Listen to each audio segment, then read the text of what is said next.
Камера, мотор, поехали. Запись программы о путешествиях – это съемка почти остросюжетного кино, правда, с множеством импровизации. Молодые и очень любопытные ведущие приезжают в Коми за новыми впечатлениями и знакомятся с интересными людьми, которые в итоге становятся их проводниками. Так путешественник Илья Чкан неожиданно встречает в тайге настоящего коми-охотника.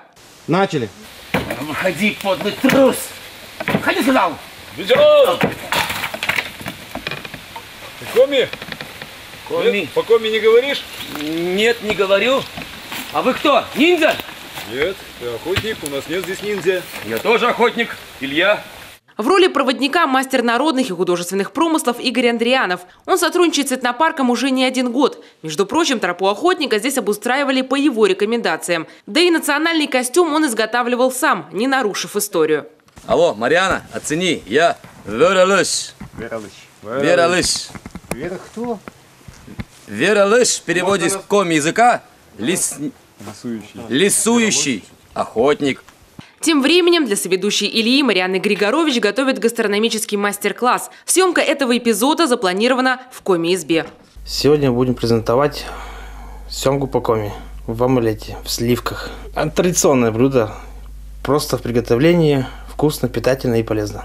Этнопарк к вниманию федеральных СМИ постепенно привыкает. В последнее время такие визиты случаются по 2 раза в год. В прошлом году к нам приезжали телеканалы федеральные, даже освещалось в зарубежных средствах массовой информации. Это открытие школы живописи нефти на базе Музея искусства нефти. Также в декабре совместно с Ростуризмом у нас был проект по продвижению этнотуризма Республики Коми. И у нас принимали участие различные СМИ с регионов.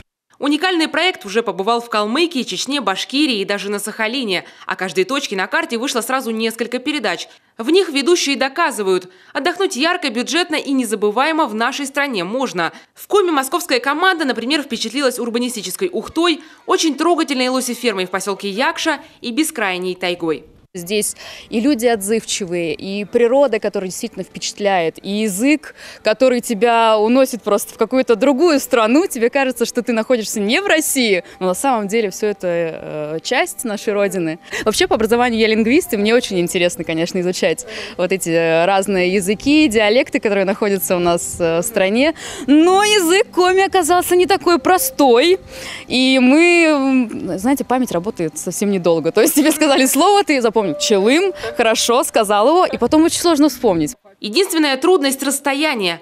Практически все 10 дней команда в дороге. 14 часов мы снимали там в Керчоме, Усть-Кулом, озеро Канам, потом 8-часовой переезд по грунтовой дороге, там, соответственно, не поспишь. То есть мы приехали в 10 часов, до часу поспали и дальше работать. То есть, будем честными, дороги грунтовые – это очень тяжело для неподготовленного путешественника. Но сама природа, вот виды, не мне вам рассказывать. Она компенсирует все. Последний съемочный день команда «Поехали» планирует провести в столице Коми. А дальше их ждут новые приключения. В эфир же выпуски о республике выйдут лишь через пару месяцев. Эта командировка, как говорят гости, точно останется в сердце и на экранах. Таисия Жакова, Иван Богомолов, телеканал «Юрган», Сыктывдинский район.